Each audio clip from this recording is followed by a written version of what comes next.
Bon, on va commencer déjà le. Alors, bon, bienvenue à ce conseil municipal du mardi 18 novembre. La première chose, je vais vous donner la liste des pouvoirs. Daniel Tassel donne son pouvoir à Pierre-Yves Combes. Christian Turban donne son pouvoir à Jean-Louis Berger. Nadège Caléjon à Torqueton.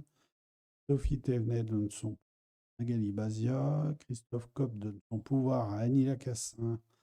Vincent Corbasson donne son pouvoir à Renan Antoine. Maud Salem me donne son pouvoir. Audrey pouvoir à Brigitte Mangione. Et Georges Da Silva donne son pouvoir à Christian Lefel. Donc, l'or devrait arriver. Si tout va bien.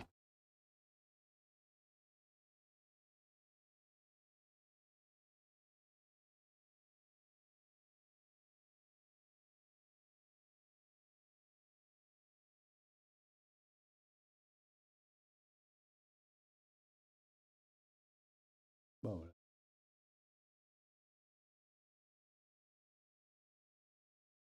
Donc, maintenant que le conseil est au complet des présents, je vous propose l'approbation du compte-rendu du. Oui, pardon, le ou la secrétaire de séance qui est. Eh ben, Pascal, est-ce qu'il y a d'autres candidats? S'il n'y a pas de candidats, je vous propose de nommer Pascal Pepinet, secrétaire de séance. Merci Pascal. Donc, l'approbation du conseil municipal précédent, est-ce qu'il y avait des remarques? S'il n'y a pas de remarques, je vous fais. Pas de vote contre, ni abstention. Donc, il est approuvé. Les délibérations. La première délibération est la décision modificative numéro 1 du budget principal. Donc, comme chaque année, on fait un ajustement des crédits en fin d'année qui vise à prendre en compte les différents éléments qui se sont passés depuis le vote du budget en décembre de l'année dernière, puisque additionnellement au printemps, on ne fait plus une DMA, mais enfin un budget supplémentaire, mais où on s'astreint principalement à intégrer les excédents. Donc là, vous voyez un certain nombre d'ajustements en plus et en moins, aussi bien en dépenses qu'en recettes. Je vais vous donner quelques informations sur les principaux éléments, sachant que la délibération, la décision modificative permet d'augmenter le virement à la section d'investissement de 247 882 euros, ce qui veut dire qu'on dégage une marge de manœuvre de ce montant. Dans les ajustements, alors il y a un ajustement très significatif en termes de montant sur la ligne énergie-électricité, puisque vous avez une augmentation des dépenses de 380 000 euros. Donc c'est lié à une régularisation. On était en discussion avec ERDF depuis un certain nombre de mois, puisque quand le contrat a été repris dans le cadre du groupement de commandes avec TE38, il y a eu une erreur de paramétrage sur les points d'éclairage public qui normalement sont facturés moins cher que l'électricité normale des bâtiments. Et du coup, le sujet est remonté à la surface et ils se sont aperçus que pendant 3 ans, on a été surfacturé. Donc, ils nous ont facturé quasiment 150 000 euros de trop en 3 ans. C'est vrai que la lisibilité n'était pas forcément facile à trouver. Déjà parce qu'on n'a pas vérifié, enfin, on ne savait pas qu'il pouvait y avoir ce genre d'écart. Et puis, avec le coût des énergies sur ces dernières années, finalement, c'est passé un peu à l'as. Ça aurait été dans les années précédentes où on avait une relativement stabilité du coût de l'électricité, on l'aurait vu plus facilement. Donc là, la bonne nouvelle, c'est qu'ils ils nous ont annulé toutes les factures qu'on avait fait pour pratiquement 640 000 euros. Ils nous en ont refait pour 380 000 euros. C'est pour ça qu'en recette aussi, vous avez une augmentation des crédits de, 655 802 euros, sachant qu'il y a quelques autres bricolettes dedans, mais c'est principalement lié à ça. et le delta est de l'ordre de 150 000 euros. Après, on a une augmentation, alors bon, par rapport à 380 000 euros, c'est moins significatif, mais des fournitures de petits équipements de 10 000 euros. Donc, il y a eu pas mal de renouvellement de vieux matériel et des travaux qui ont été faits en régie, principalement sur le logement de Clartière, où on a fait des travaux suite au départ de Karim, qui était depuis 20 ans quasiment. Avant de le mettre à la location, on a fait faire des travaux, et une grosse partie des travaux étaient faits en régie, et forcément des achats de fournitures. Deux lignes plus bas, vous avez le contrat de prestation de service. Donc là, c'est une diminution des crédits. Donc c'est comme chaque année. Vous vous rappelez que dans la DSP, on a mis en place un système qui permet de partager les bénéfices qui peuvent être faits au niveau de la DSP chaque année, de l'exercice de l'année. Et du coup, sur l'année dernière, nous permet d'avoir une diminution de 40 000 euros du montant de la DSP pour l'année 2024. Deux lignes plus bas, par contre, vous avez une augmentation assez significative de l'entretien et réparation des bâtiments. Donc là, il y a une petite partie très significative qui sont aussi liées à la réparation du logement qu'on a sous-traité, dont les sols qu'on a refaits. Et on a confié une entreprise, puisque le service technique n'avait pas le temps de tout faire. Mais il y a aussi l'arrivée de notre responsable des bâtiments, qui a fait un gros travail aussi pour remettre en état, faire intervenir des prestataires sur un certain nombre de bâtiments où on avait pris un peu de retard dans la maintenance et l'entretien. Donc, d'où l'augmentation des crédits. Donc, c'est plutôt satisfaisant dans la mesure où on rénove nos bâtiments et on les nécessaires continuent à bien vieillir. La ligne d'après, donc entretien et réparation de voirie, là il s'agit, on en avait parlé au compte administratif dernier, ça concerne les AT qui avaient oublié de nous facturer, enfin qui avaient oublié, pas oublié, attendu avant de nous facturer la fin de l'année 2024, donc qui est basculé sur 2025, donc ça gonfle l'année 2025 en sachant qu'en 2024, on en avait eu beaucoup moins. Après, si je poursuis dans les dépenses, une augmentation de la maintenance de 14 000 euros. Donc là, c'est Greenal, pareil, qui avait énormément de retard de facturation.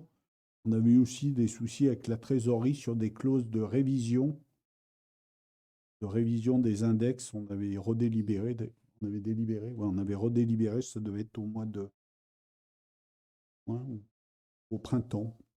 Voilà, du coup, ils ne pouvaient pas nous refacturer un certain nombre de prestations, donc qui a été refacturé par la suite. Deux lignes plus bas, vous avez une diminution des dépenses d'études et recherches. Donc, c'est un article budgétaire où on mettait les dépenses imprévues en début d'année et qu'on vide en fin d'année. C'était une espèce d'article fourre-tout qui nous permettait de pouvoir que justement absorber en cours d'année les dépenses qui viendraient à augmenter par rapport au budget primitif. Donc, on le ramène à 0 euros. L'article d'en dessous, rémunération d'intermédiaires et honoraires. Donc, il y a principalement, on a eu un contentieux en matière sociale, mais on a surtout un contentieux qui nous coûte assez cher sur les OLD, les obligations légales de débroussaillement, et notamment sur des arbres dangereux, donc avec un riverain très très récalcitrant, ne peut pas les travaux nécessaires, et sur le quartier de Beauséjour. Là, et les expertises, les frais d'avocat et la procédure est loin d'être terminée, donc ça coûte malheureusement assez cher, mais face au danger de l'arbre en question, on est obligé de continuer, que toutes les voies de recours préalables et non contentieuses ont été balayées par la propriété. Quelques lignes plus bas, vous avez une diminution des frais de gardiennage. Donc, vous vous rappelez qu'on a arrêté le contrat de gardiennage qu'on avait avec la société, s'arrêtait fin avril. Donc, on n'a plus de prestations de gardiennage. Diminution par rapport au budget initial, puisqu'on l'avait reconduit sur l'année complète. L'année d'après, c'est la redevance pour services rendus. Donc là, c'est la redevance d'ordures ménagères que nous facture la métro pour la part des déchets qui sont mis par les équipements communaux dans les bacs, dans les containers enterrés. Donc 12 000 euros de plus. Pour être très précis, on avait oublié la dépense au budget primitif. Une dépense. Bon, c'est pas une dépense nouvelle, mais c'est une dépense nouvelle par rapport au budget. Quelques lignes plus bas, vous avez une augmentation de 93 255 000 euros. Donc là, on vise à prendre en compte, suite à une délibération qu'on avait prise au dernier conseil, le déficit de la maison Brun, la fameuse maison fendue là qu'on a rachetée à l'EPFL. Donc c'est en deux, il y a des deux côtés. On verra que dans les recettes, il y a le prix de vente. Et là, on met le déficit en sachant que un delta positif qui était présenté dans la précédente délibération de l'ordre de 50 000 euros. C'est une recette communale de 50 000 euros, mais et je crois que j'ai fini pour les dépenses de fonctionnement en termes de recettes. Un travail qui a été fait aussi par les services pour obtenir des certificats CEE. Donc c'est la ligne 7018. Autre vente de produits finis, donc là 4 600 euros, c'est des certificats CEE qu'on a valorisés. Partenariat avec l'ALEC et la métro, oui, via la métro et avec l'aide de l'ALEC, donc ce qui nous permet d'avoir des recettes liées à tout ce qu'on investit dans la rénovation de l'éclairage de nos bâtiments et sur l'éclairage public. Donc c'est des choses qui se représenteront à la suite. Quelques lignes plus bas, 22 000 euros de recettes supplémentaires, donc ça concerne la crèche. La ligne d'en dessous, les 5 000 euros, ça concerne la cantine avec l'augmentation de la fréquentation. Également la revalorisation des tarifs qu'on avait fait. La ligne, donc sur la page d'après, les 41 237, c'est un nouveau dispositif auquel la métropole est éligible. Donc jusqu'à présent, le FPI, le Fonds de péréquation des intercommunalités et des intercommunalités et des communes, ouais. Jusqu'à présent, la métropole de Grenoble était trop riche, donc elle payait pour les métropoles moins riches. Donc depuis cette année, d'un côté on paye, et après de l'autre côté, maintenant que la métropole est devenue moins riche, pauvre, donc on reçoit aussi, donc on paye d'un côté et on reçoit de l'autre. Donc on reçoit une recette qu'on n'avait pas abordée, et on l'a su d'ailleurs que récemment, ouais, il y a quelques semaines, donc on était éligible. Donc nous, comme d'autres communes de la métropole, on retouche 41 237. Enfin, pour le Fontanine, chaque commune touche un montant différent.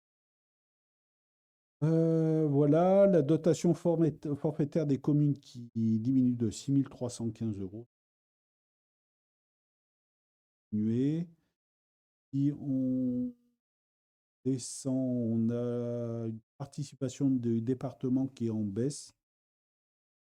On a les 10 000 euros de la ligne du dessous, c'est les refacturations qu'on fait au CIVOM. Donc on a moins de dépenses engagées, donc forcément, on va moins refacturer au CIVOM ce qu'on avait prévu initialement.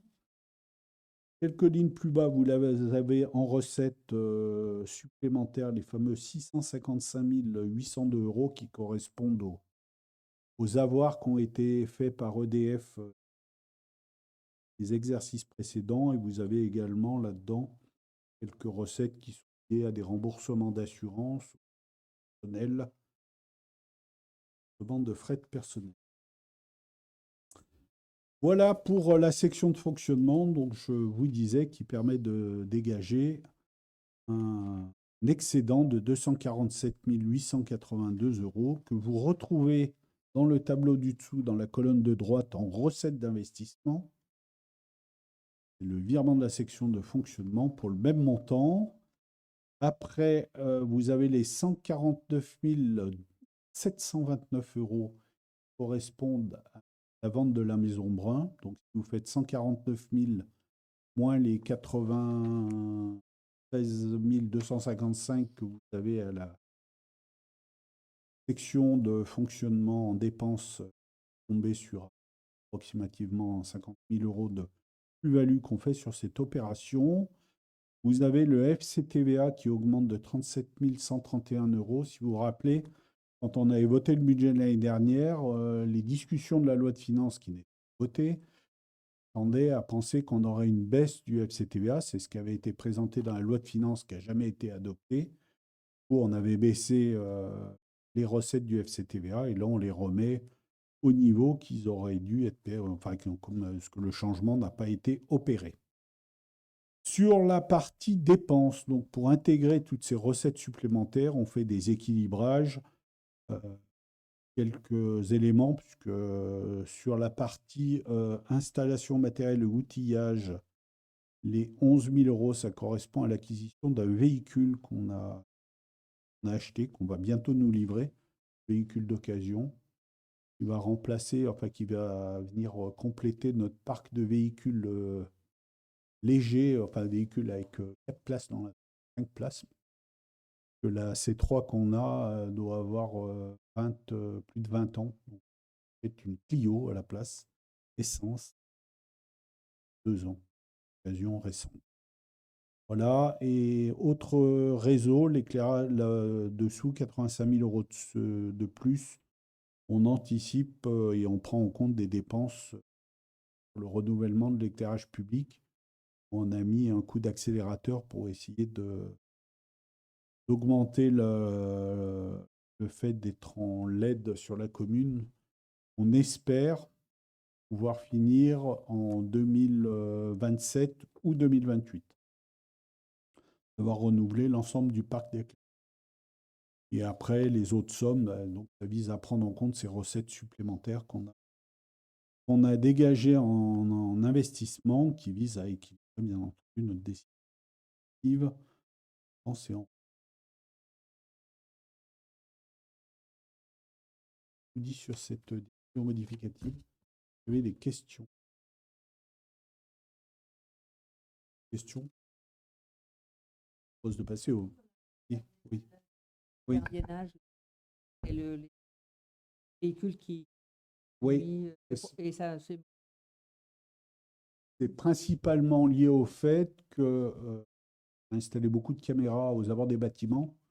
Et tout du ça. coup, voilà, et du coup, c'est moins justifié d'avoir une personne qui tourne tous les soirs pour faire la tournée des bâtiments, vérifier qu'elle soit fermée. Et puis, pour être tout à fait précis, on aurait tous préféré garder la prestation. À un moment donné où les dépenses, faire des économies, on essaie de faire des économies aux endroits où c'est le moins pénalisant. Donc, bien entendu, avant, c'était beaucoup plus souple. Parce que maintenant, les adjoints d'astreinte sont beaucoup plus souvent appelés la nuit pour une porte mal fermée, une lumière allumée. Mais bon, c'est un choix qu'on a fait et qu'on assume. Voilà, même si, oui, ce qu'on aurait préféré, c'était de garder. Mais je vous rappelle que, et on en parlera le mois prochain pour le budget 2026. Je crois que là, c'est vraiment la douche froide pour les communes où l'État, dans la loi de finances présentée à ce jour, nous, c'est quasiment, ils vont nous presque 200 000 euros. Donc, c'est 200 000 euros de ponction de l'État et pas de recettes supplémentaires.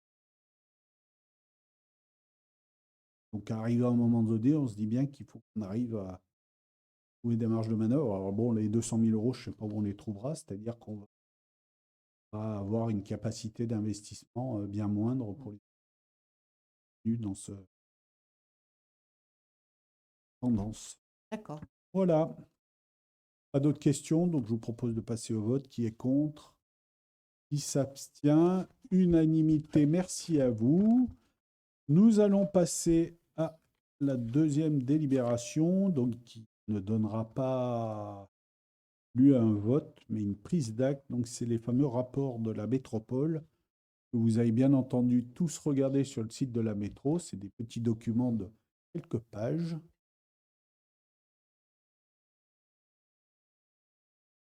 voit que tout le monde a passé du temps du feu. Donc, on vous a fait une petite synthèse très rapide que je vais vous présenter encore plus rapidement. Donc, quelques éléments bon, que vous finissez par connaître, mais c'est bien de le revoir régulièrement. Donc, la métropole, 49 communes, 455 436 habitants pour être précis, une superficie de 546 km². 23 communes sont dans le périmètre de parc, donc une bonne partie dans le parc de Chartreuse et une partie également dans le parc du Vercors. La commune la plus peuplée est Grenoble, 158 habitants. La plus petite, notre voisine, le Mont-Saint-Martin, avec 93 habitants. Ils sont remontés parce qu'avant, ils étaient plus près des 80. Ça va devenir une grande commune, bien. Vous le regarderez plus tard, vous l'avez, hein, l'évolution de l'intercommunalité. Donc, on part de 1966 avec la création du CIRPURG.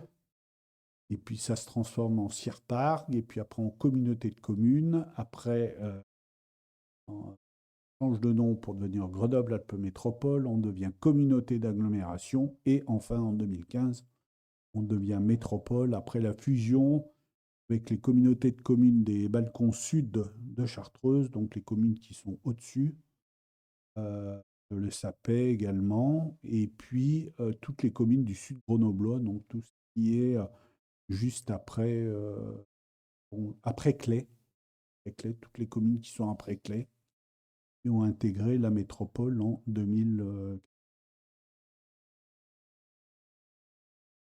Je vous ai repris rapidement les grandes thématiques qui sont gérées par la métropole, donc la lutte contre le réchauffement climatique. Elle pilote sa stratégie climat-énergie, anime le territoire autour des enjeux environnementaux et lutte contre les nuisances sonores. Après, vous avez les dispositifs croisés pour un air plus pur. Donc, c'est la réduction des activités polluantes liées au chauffage au bois, au trafic routier, à sensibilisation et suivi permanent de la qualité de l'air. Donc, quelques chiffres clés 470 appareils de chauffage remplacés en 2024. 2500 habitants aidés pour l'achat de véhicules lancés fin 2023. Vélo, j'ai dit quoi? Véhicules, pardon, ouais, ouais, des vélos. Ouais. C'est des véhicules, mais à 2 roues et sans moteur. Enfin, quoi que si, parce que les vélos, il y a une aide aussi sur les vélos électriques. Enfin, vélo, voilà, ma langue a fourché. 72% d'indices journaliers ont placé la qualité de l'air en moyenne et bonne. Juste pour ajouter que le président Ferrari a envoyé au maire un courrier indiquant qu'il reportait la mise en place de la ZFE mai-janvier 2026 et c'est reporté un doute entre 2 et 3 ans. 2 ans peut-être. Après, le développement social et égalité des chances, donc la lutte contre les inégalités sociales, soutient les jeunes, accompagne les personnes éloignées de l'emploi, promeut l'égalité femmes-hommes et agit pour l'inclusion et la sécurité. Donc 4346 personnes accompagnées par le PLIE. Donc c'est le plan de insertion pour l'emploi. Ouais, pardon, en plus je l'avais tout à l'heure et voilà. Donc en 2024, et puis 1400 jeunes qui sont en grande difficulté, qui ont été aidés par le Fonds d'aide aux jeunes. L'habitat pour tous sans étalement urbain. Donc, d'accord ou pas d'accord sur les actions de la métro. Pour la commune du Fontanil, on n'est pas d'accord, mais les actions se mènent pour autant. Donc, élaborer et mettre en œuvre le PLH, le plan local de l'habitat, développer l'offre de logement social et accompagner la rénovation énergétique des logements. Donc, ce sur quoi on n'est absolument pas d'accord, c'est le plan local de l'habitat.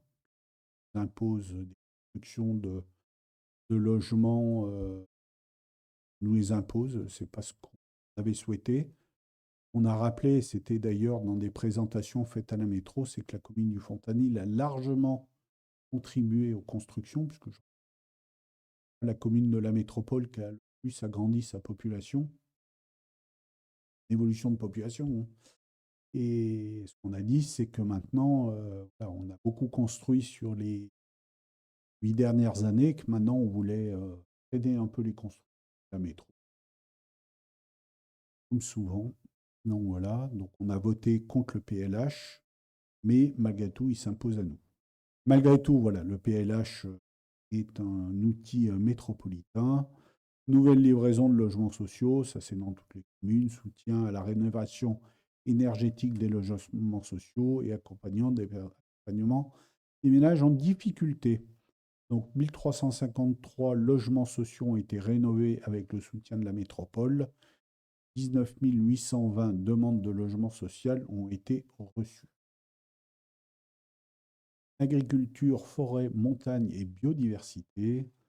Donc l'objectif, c'est protéger les espaces naturels agricoles, valoriser la forêt périurbaine et développer une alimentation durable à l'échelle métropolitaine. Donc dans les actions, il y a une soixantaine d'actions qui ont été menées pour l'agriculture locale et un nouvel agriculteur installé sur un site métropolitain, Taya, à Mélan. Soutien renforcé au commerce et au développement économique, donc pour accompagner les commerces de proximité, accompagne la modernisation artisanale et lutte contre la vacance commerciale. Donc en 2024, il y a eu le lancement de l'Office métropolitain du commerce avec des aides directes à la rénovation des vitrines, l'accessibilité à l'amélioration énergétique des hôtels, des commerces, des TPE, PME, renforcement des dispositifs de soutien locales, aide à l'installation, à la mobilité, gestion d'hôtels d'activités. Quelques chiffres, 112 commerces soutenus pour un montant de 650 euros, 142 000 euros de subventions versées pour la rénovation énergétique des TPE, PME, 108 demandes d'implantation d'entreprises traitées, 44 projets d'économie sociale et solidaire tenus. Soutenir le dynamisme culturel. Alors, ce n'est pas une des principales prérogatives de la métropole, mais qui prend de plus en plus de poids et qui génère de plus en plus de dépenses au détriment d'autres. Et moi, ce que je regrette avec un certain nombre d'élus, même si le dynamisme culturel est important, donc soutenir la vie culturelle et artistique, favoriser l'accès à la culture et renforcer les liens avec les universités et laboratoires de recherche. Donc, poursuite des aides aux établissements culturels, la MC2, actuellement le Centre national de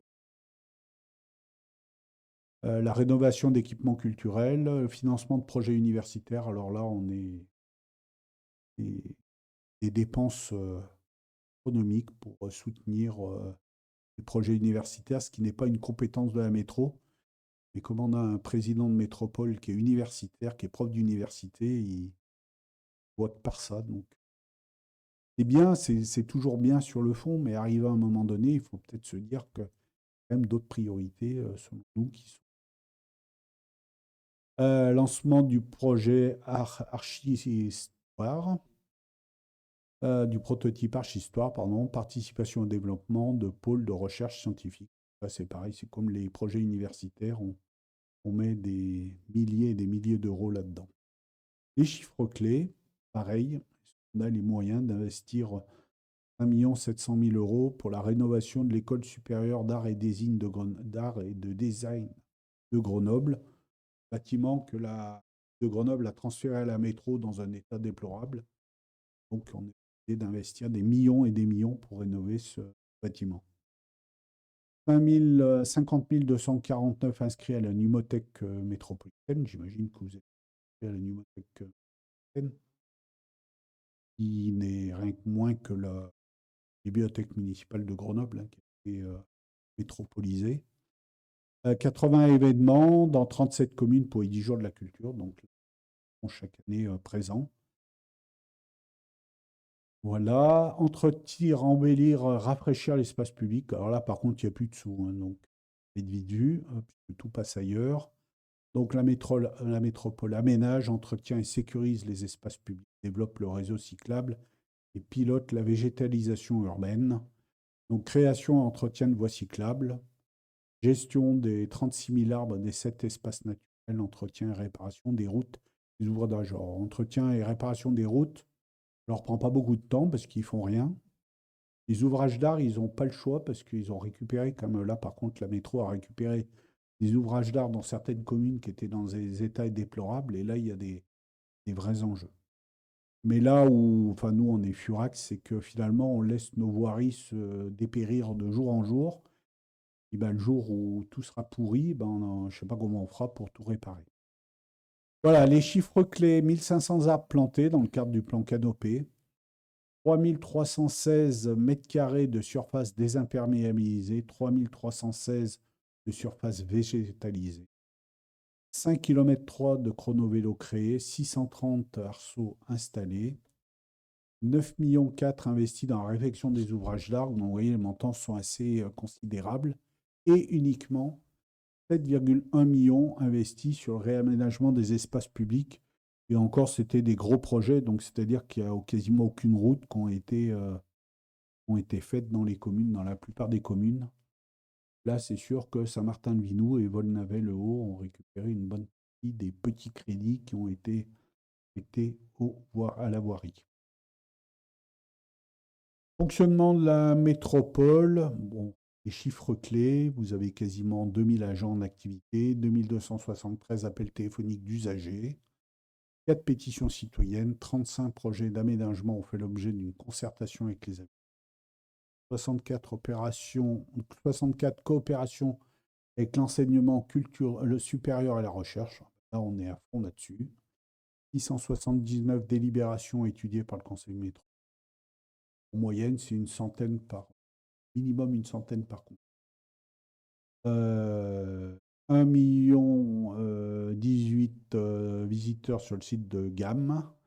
87% des marchés publics lancés comptent une disposition environnementale. On va passer au budget annexe. Rappelez, mais enfin vous l'avez tous vu, vous allez le voir que le rapport que je vous synthétiser est sur le site de la métropole. Et je vous invite à aller le voir si vous voulez lire une thématique plus précise. C'est une mine d'informations.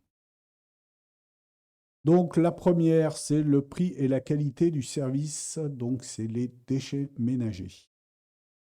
Donc on rappelle, il y a 426 kilos de déchets produits par habitant en 2024 et un taux de valorisation de 46% sur la matière et énergétique, avec un objectif depuis un grand nombre d'années de diminuer le nombre de kilos par habitant. Donc on voit que la tendance est quand même engageante. En 2015-2024, on a quasiment 80, ouais, je vais dire 100 kilos, ouais, presque un peu plus de 100 kilos, un peu plus de 100 kilos. Avec un objectif 2030 qui est au-dessus de ce qu'on a déjà réalisé en 2024. Donc on est déjà, on peut dire, on se ramollit pas, on devrait arriver à descendre en 2030, je pense, un peu plus bas que qu'on fait actuellement. 81 bennes à ordures ménagères, 21 déchetteries, 1290 colonnes à verre. Redevance spéciale, 1400 établissements assujettis. Donc ça, c'est tout ce qui est perçu, les 2 500 000 €, c'est tout, sauf les habitants qui la taxe d'ordures, d'enlèvement des ordures ménagères. Où vont vos déchets? Donc le compostage qui augmente à 4 672 tonnes et 19 600 tonnes de déchets verts, ce qui fait à peu près 43 kilos par an et par habitant. Le recyclage, 14 500 tonnes, 31 kilos par habitant et par an. 37 300 tonnes de déchets de déchetterie, 82 kilos par an et par habitant. L'électricité, donc l'usine d'incinération revend 40% de cette production à EDF. Le bilan carbone est de 137 kg de CO2. La chaleur, l'usine d'incinération fournit 30% des besoins en énergie du réseau de chaleur, développe au fur et à mesure. et qui soit une consommation annuelle de 30 000 logements et emploie 388 tonnes dans les bornes éphémères, les textiles, les donneries et les préaux des matériaux. Le budget de fonctionnement annexe donc, déchets, 73 millions, ce qui fait 162 euros par habitant, dont 77 euros pour la collecte, 53 euros pour le traitement et 32 euros pour le prix. Voilà. Juste pour ajouter, puisque c'est un sujet qu'on réévoque régulièrement, la collecte des déchets, non, des déchets ménagers, l'installation devrait commencer sur le début d'année prochaine. La métropole a fini de faire le recensement. J'ai une réunion la semaine prochaine avec eux. Donc l'idée, c'est d'installer une logette à côté de chaque point d'apport volontaire. Les travaux vont faire une plateforme à côté de chaque logette, chaque conteneur enterré, pour installer soit un, soit deux bacs enfermés dans un carénage. Vous voulez aller voir, c'est ce qui a été fait à Rêve, rue de Saint-Robert. Sur la petite place qui est derrière, c'est le même principe. Donc il y en aura soit un, soit deux bacs en fonction de l'importance des sites. Donc des travaux qui devraient débuter sur début d'année prochaine. Oui, oui, oui, parce que depuis le temps qu'on l'attendait, ouais. Ah non, mais ça a été beaucoup plus long que prévu, donc les choses avancent maintenant.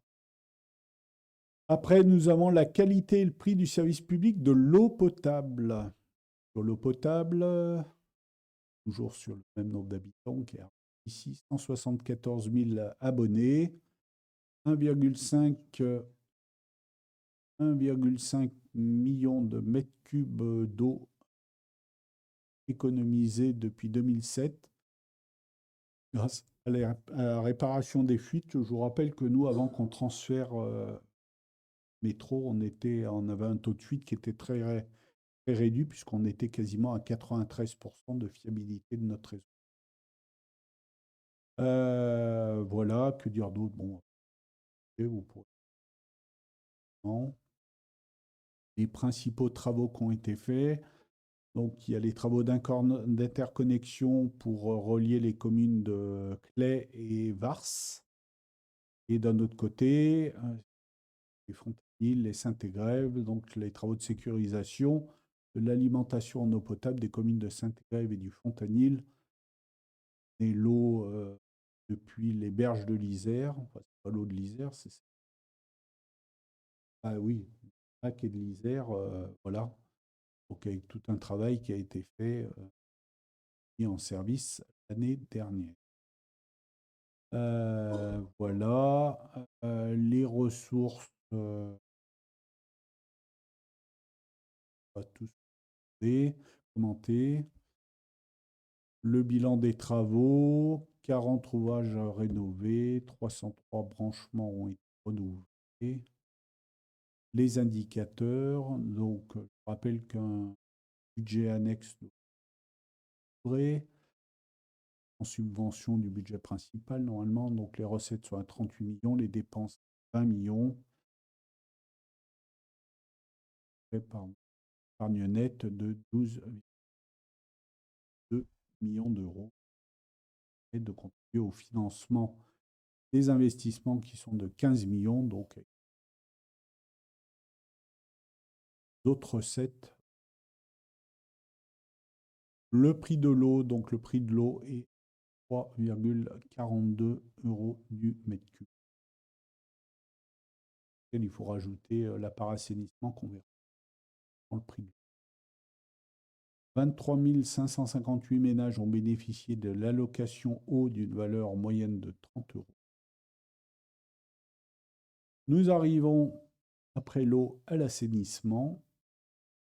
Pour l'assainissement, le nombre d'abonnés, 179 121.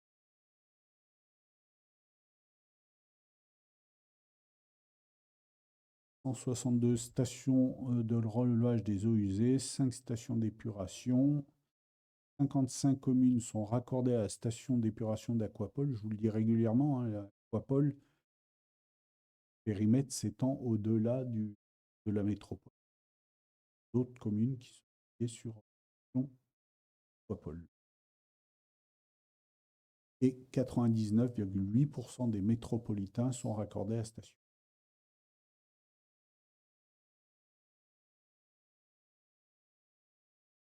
Avec quelques mots sur Aquapol, vu que c'est sur notre commune. En plus, chaque jour, il y a 228 493 mètres cubes qui arrivent à Aquapol. Donc, on rend compte des volumes énormes qui sont traités par cette station. Je peux rappeler qu'il y a une usine de méthanisation qui permet de créer du biogaz.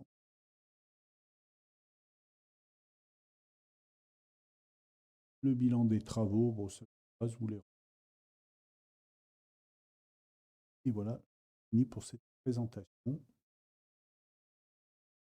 Si vous avez des questions auxquelles je ne suis pas sûr de pouvoir vous répondre à tout. De toute façon, vous pourrez regarder les fameux rapports. Il va commencer à faire mauvais. Donc vous pourrez le soir vous mettre tranquillement au coin du feu. Ou si vous n'avez pas de feu, tranquillement sur votre canapé avec une couverture sur les jambes. Voilà. Si, les foyers fermés, c'est autorisé, mais pas les foyers ouverts. Voilà, je vous propose de prendre acte de ces différents rapports. Eh bien, merci à vous tous. La délibération d'après l'approbation des statuts du Civom du Néron. Vous vous rappelez qu'on avait déjà délibéré il y a quelques temps sur la modification qui concernait la fiscalisation du Civom. Là, on a mis à jour les statuts du Civom. Donc, ça a été approuvé en conseil syndical du Civom le 10 octobre 2025. Et chacune des 6 communes du Civom doit également se prononcer sur cette même délibération. Donc, il y a un certain nombre de choses qui sont prévues dans cette modification des statuts. Première chose, c'est qu'on passe d'un syndicat dit à la carte à un syndicat comportant exclusivement des compétences obligatoires. 2 mots, avant, on avait certaines communes qui ne finançaient pas certaines compétences du Civom. Suite à la révision des statuts, il a été dit qu'on simplifiait les choses, que tout le monde allait contribuer à tout. Après, nous créons et nous validons, consécrons, comme ça s'appelle, la commission de gestion des équipements sportifs. Donc, c'est une commission qui se réunit tous les 15 jours pour gérer au quotidien les équipements sportifs, les attributions de créneaux, les sujets qui peuvent venir dans le fonctionnement quotidien du Civom.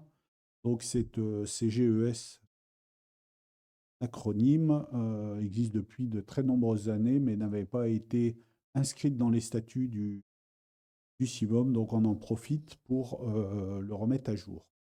Et on en profite aussi pour redéfinir plus précisément les 4 pôles de compétences du Civom, donc la réalisation et gestion des équipements sportifs intercommunaux relevant du périmètre du Civom, qui sont propriété Civom.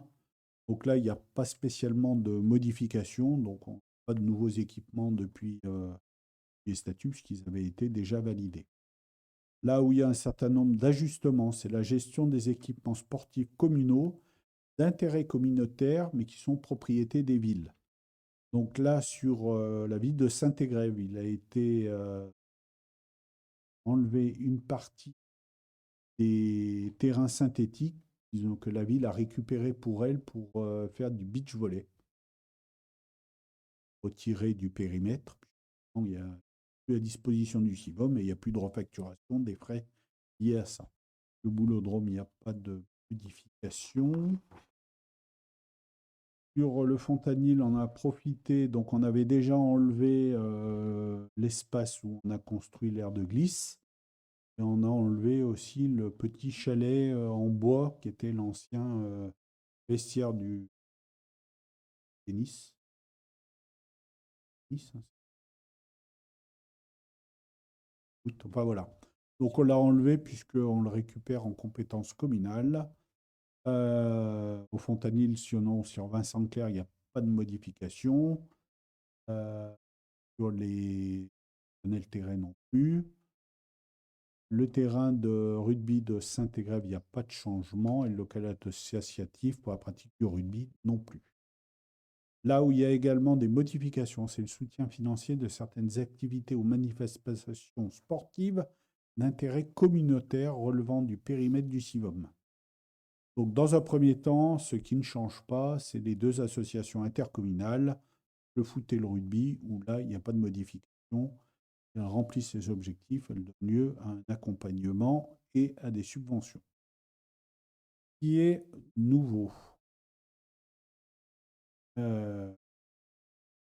c'est les activités sportives d'intérêt communautaire relevant du périmètre du CIVOM après validation par le CIVOM et les événements sportifs d'intérêt communautaire relevant du CIVOM après validation par le CIVOM. Donc ça peut être des événements qui sont gérés par une association d'une commune, donc n'est pas intercommunal, mais l'activité sportive ou l'événement sportif un intérêt intercommunal. C'est-à-dire qu'il rayonne sur toutes les communes. En général, il s'étend sur plusieurs communes ou il touche plusieurs communes. Donc, deux exemples qui me viennent à l'esprit, c'est les deux principaux exemples qu'on a déjà actuellement. Il y a le Trail du Néron qui, lui, va sur les 6 communes. Possibilité, d'aller sur les 6 communes. Donc, jusqu'à présent, le Trail du Néron, il est porté par l'USSE, section athlétisme. L'USSE, c'est l'Union sportive de Saint-Égrève. Et du coup, c'est vrai que le club, il investit les 6 communes et jusqu'à présent, il n'y avait pas de possibilité de les accompagner financièrement de manière claire. Un peu des subterfuges, mais c'est pas très pas financé pour les premières années de l'achat de matériel, mais c'est pas un peu bizarre. Donc là, pour permettre d'accompagner plus pleinement ces clubs, hein, on prévoit dans les statuts. La deuxième chose auquel je pense, c'est le triathlon. Donc le triathlon association du Fontanil qui font duathlon sur Saint-Égrève, donc et qui voilà, c'est pas le vélo, il y a que la course et la piscine, donc ils le font autour de la piscine intercommunale. Donc là, c'est également un équipement, une activité, un événement sportif intercommunal. Donc les clubs maintenant, les différents clubs des différentes villes peuvent présenter leur dossier au CIVOM du Néron. Ce n'est pas parce qu'ils présentent un dossier qu'il est validé, mais il sera étudié et pourra être validé. C'est pour ça qu'on met bien après validation du CIVOM. Ce n'est pas parce qu'ils font une activité qu'ils estiment d'intérêt communautaire que ce sera forcément mentionné. Enfin, il y a le soutien d'activités à caractère sportif et ou social à destination de la jeunesse relevant du périmètre territorial du CIVOM. Là, il n'y a pas de modification, c'est des choses qui existent déjà. Donc, il y a le soutien au centre de planification qui est CIVEV, donc avec une subvention de fonctionnement. Le soutien au fonctionnement des foyers des établissements secondaires situés sur le périmètre du syndicat. Le soutien à l'activité de l'ANAC, l'Association nationale des anciens combattants du canton, qui organise chaque année un concours de la résistance à destination des deux collèges. Voilà, est menée, il y a une subvention qui est versée par enfant à ce concours de la résistance, bien entendu, cadré par un professeur. Donc voilà les modifications d'ordre juridique. D'autres modifications d'ordre juridique ont été apportées à la marge, moins significatives. Voilà ce qui vous est proposé de voter ce soir, donc d'approuver la nouvelle rédaction des statuts du syndicat. Bien entendu, vous avez la totalité des statuts qui sont joints à la délibération. Vous aviez des questions? passe au vote. Pas de questions, je vous propose de passer au vote. Qui est contre? S'abstient. Unanimité, merci. La délibération suivante est une subvention exceptionnelle à l'association Fontanil Triathlon pour l'organisation de l'aquathlon du Néron, dont on parlait. Je passe la parole à Jean Reynaud. Donc, c'est une subvention donc, pour le Spontané Triathlon pour l'organisation de leur 3e édition d'aquathlon qui a eu lieu le 30 mars 2025. Et donc, ils nous ont demandé une subvention de 750 €. Après avoir examiné leur demande, nous avons accordé exceptionnellement cette subvention de 750 €. Et on vous demande de lui attribuer cette subvention.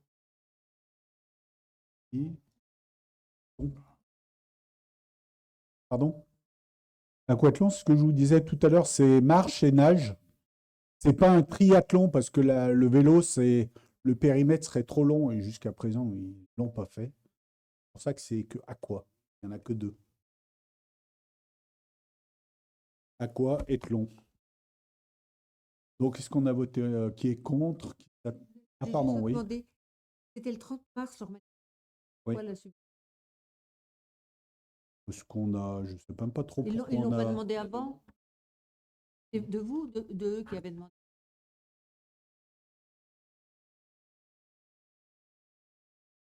On avait bien prévu de les accompagner, on a un peu traîné pour délibérer. Bon, enfin, une histoire de trésorerie. Voilà, bon, merci. Alors, donc, si on vote quand même, parce que je ne vais pas y arriver, qui est contre, qui s'abstient, unanimité, merci. La délibération suivante, c'est la participation aux frais de scolarité des écoles privées.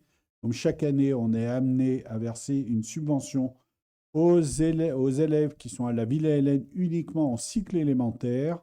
Pour l'année 2025-2026, 8 enfants sont concernés. La participation est de 466 € par enfant. Donc, on va verser à la Villa Hélène 3 728 €. Vote qui est contre. Bien, unanimité, merci. La délibération d'après, c'est la participation financière aux frais de scolarité en école publique de la commune de Mont-Saint-Martin pour l'année 2025-2026. Et je passe la parole à Jean. Donc, la commune accueille pour l'année 2025 et 2026 10 enfants, donc 4 en maternelle et 6 en primaire du Mont-Saint-Martin. Donc, après décision d'appliquer le coût réel d'un élève à la charge de la collectivité, la participation de la commune de Mont-Saint-Martin est fixée à 1 563 € par enfant de maternelle et 533 € par enfant de primaire. Voilà, on vous demande de voter pour cette contribution financière. Autorisé à demander à la commune de Mont-Saint-Martin 9 400. Est-ce qu'il y a des questions? S'il n'y a pas de questions. Et qui est contre? Bien, unanimité, merci. La délibération d'après, l'approbation du règlement de fonctionnement de l'univers des tout-petits. Et je passe la parole à Magali Bazia. Merci, monsieur le maire. Donc, la délibération est relative au fonctionnement du multi-accueil de l'univers des tout-petits, tel qu'il est par un règlement de fonctionnement et d'un projet d'établissement, et qu'il convient de faire évoluer à ce jour. Le projet d'établissement a été mis à jour pour intégrer plusieurs évolutions, dont, en premier temps, une journée pédagogique a été ajoutée en février, la première étant prévue en 2026. Cette journée est prise en charge financièrement par la et donc déduite de la facture des familles. Deuxième élément, il est désormais précisé que les enfants se rendent à la médiathèque une fois par mois et l'intervention hebdomadaire d'un agent n'est plus à reconduire. Le contrat régulier est désormais en nombre d'heures et non plus en nombre. Et concernant la tarification, le principe de la mensualisation a été supprimé. Le paiement s'effectue désormais auprès du secteur public avec l'ajout de la mention suivante, la de la famille est à régler dans les 30 jours et la date de création.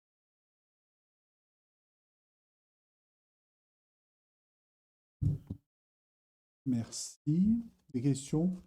Cette remise à jour du règlement, on le fait régulièrement. mais PMI et la CAF sont assez pointus sur le sujet. C'est pour ça qu'on le fait vraiment au coup par coup. Il n'y a pas de questions, je vous propose de passer au vote. Et Là, il n'y a pas d'agent, quand vous parlez d'un agent n'est plus reconduite, c'est-à-dire qu'une personne de la crèche n'est plus obligatoirement Non, à en la fait, médiathèque ou c'est l'inverse? ce qui se passe, c'est que les enfants se rendent à la médiathèque. Ce n'est plus l'agent de la médiathèque qui se rend. donc, je vous propose de passer au vote. Qui est contre? Abstient. Unanimité. La délibération d'après la modification du tableau des emplois avec la suppression d'un poste d'ATSEM principal première classe à temps complet. Il s'agit d'un agent parti à la retraite, France Nguig. Longue carrière au Fontanier. Ils sont. Tant qu'on avait préalablement, dans un conseil précédent, fait le poste de sa remplaçante, mais qui n'est pas à temps complet. Qui n'est pas sur, le même grade. Voilà. Vote qui est contre, qui unanimité. Dernière ou l'avant-dernière? Oui, c'est la dernière. Donc, là, c'est la dernière que j'ai présentée, non? C'est bien ça. Modification du tableau des emplois. Donc, c'est les créations de postes d'assistants territoriaux d'enseignement artistique en non complet, comme chaque année. Une fois qu'on a fini les inscriptions à l'école de musique, on a réparti les cours sur les différents professeurs.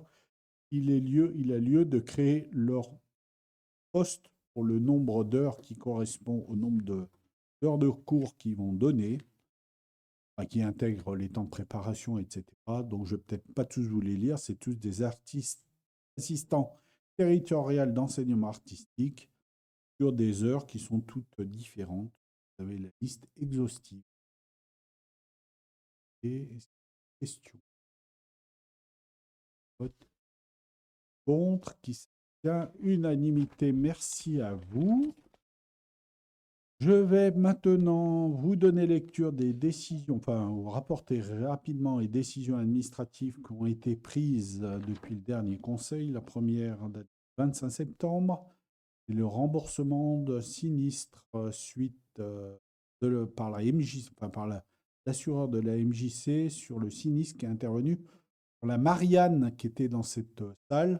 Vous voyez, il y en a une toute neuve, parce que la précédente, le jour de l'anniversaire de la MJC, on l'avait prêté à la salle. Et elle est tombée, donc elle est décapitée. Elle est tombée, quoi. Bah, peut-être, ouais. Bon, genre, après, on prête la salle à titre dérogatoire, donc on verra. Pour la prochaine fois, si un événement est organisé, pas quoi qu'il en soit. La MJC a fait une déclaration à son assurance. Nous avons acheté une Marianne que vous pouvez tous admirer. Et du coup, il est de la MJC va prendre en compte le montant. Après, nous avons des décisions administratives pour des demandes de subventions. La première date du 6 octobre, c'est une demande au conseil départemental pour le projet d'amélioration des performances énergétiques de l'éclairage des bâtiments communaux pour un montant de 12 071 € de subventions espérées, pour un montant total de financement hors taxe de 53 640. Et les deux décisions administratives suivantes sont tout à fait classiques puisque nous les prenons chaque année. 27 octobre, elles sont toutes les deux au département de l'Isère. C'est demander la subvention pour les actions en matière de lecture publique et les actions pour le fonctionnement de l'école de musique. Et une fois que je vous ai dit ça, je vous ai tout dit. Voilà, merci à vous. L'ordre du jour est épuisé. Est-ce qu'il y avait des questions? Questions, pas de questions? Pas de questions. Eh bien, merci à tous. Prochain conseil municipal en décembre. Bloquez le 16 décembre, bloquez bien vos agendas. On voit pas, parce que là, on est limite en termes de quorum. Donc. Mais Je vous remercie, justement. Voilà, voilà. Mais si vous avez des empêchements majeurs, déjà prévenez-nous à l'avance, et puis organisez les choses. Merci à tous et bonne soirée.